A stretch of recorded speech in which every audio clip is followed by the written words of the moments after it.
What's up guys, this is AK, and if you're looking to buy a brand new 13-inch MacBook but you just can't decide between the 13-inch MacBook Air and the 13-inch MacBook Pro, this is the video for you. Today, I'm going to be breaking down all of the differences between the 2019 MacBook Air and the 2019 MacBook Pro, so by the end of this video, you'll have a much better idea about which one is the better pick for you. So without any further delay, let's jump right into the video.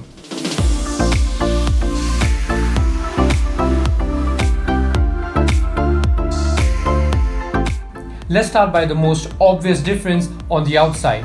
The design of the MacBook Air and the MacBook Pro is exactly the same apart from the thickness.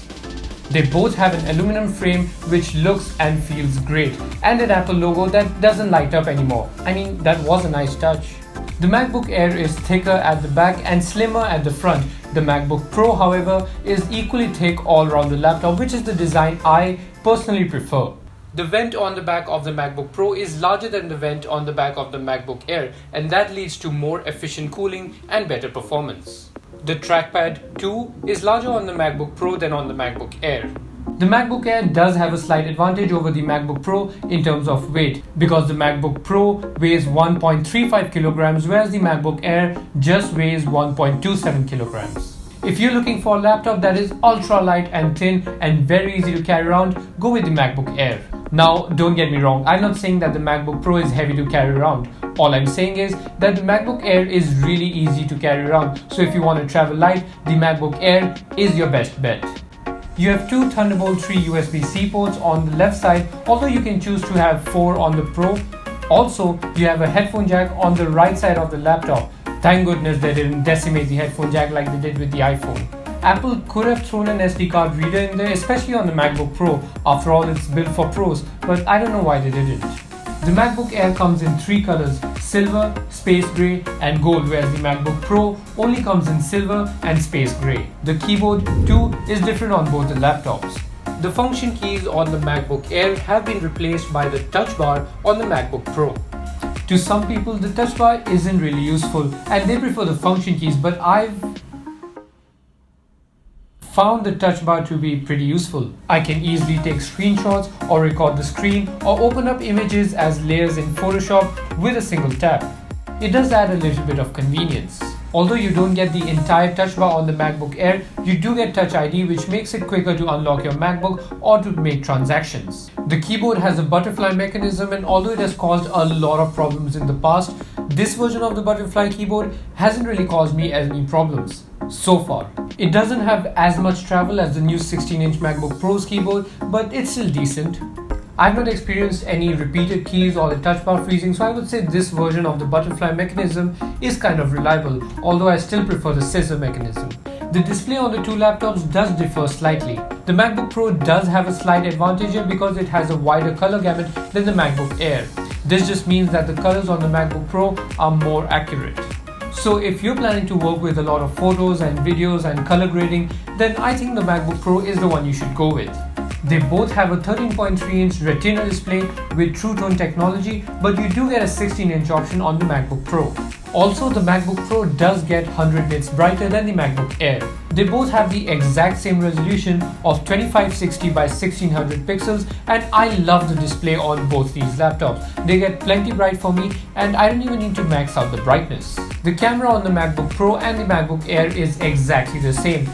They both have a 720p camera, and I think Apple could have done a better job with the camera, but honestly no one really uses the camera on the MacBook apart from FaceTime. Performance is what really separates the two laptops. On the MacBook Air, you get a 1.6 GHz dual-core processor with turbo boost up to 3.6 GHz, and on the MacBook Pro, you get a 1.4 GHz or a 2.4 GHz quad-core processor with turbo boost up to 3.9 GHz and 4.1 GHz respectively. They both have 8 GB of RAM on their base models, which can be upgraded to 16 GB. I tried to run a few different apps on both the laptops, and here's what I observed. The first app I tried was a video editor by Apple called Final Cut Pro. Now, do know that the MacBook Air is not made with the objective of catering to video editors, but still the MacBook Air managed to run Final Cut Pro really smoothly. Final Cut Pro is incredibly well optimized, and I didn't experience it freezing or even slowing down. In fact, my Samsung Galaxy Note 10 review was entirely edited on the MacBook Air. If you haven't checked it out yet, link to it will be in the description right below that like button. So, if you plan to work in Final Cut Pro, the MacBook Air should do just fine. The second app on the list is another video editor, this time by Adobe, called Premiere Pro. If you edit your videos on a Mac, you may know that Adobe Premiere Pro is not very well optimized. I did see a performance dip on the MacBook Pro and it was starting to get a bit annoying on the MacBook Air, so I can safely say that Adobe Premiere Pro is not made for the MacBook Air. Or is it the other way around? Next up is a motion graphics software by Adobe called After Effects. I'll just say this straight up, this was a torture for the MacBook Air.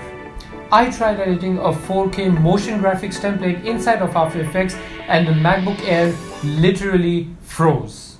However, on the MacBook Pro, editing 4K templates isn't really a problem. So if you plan to work with a lot of motion graphics, go with the MacBook Pro, unless you want to be this guy.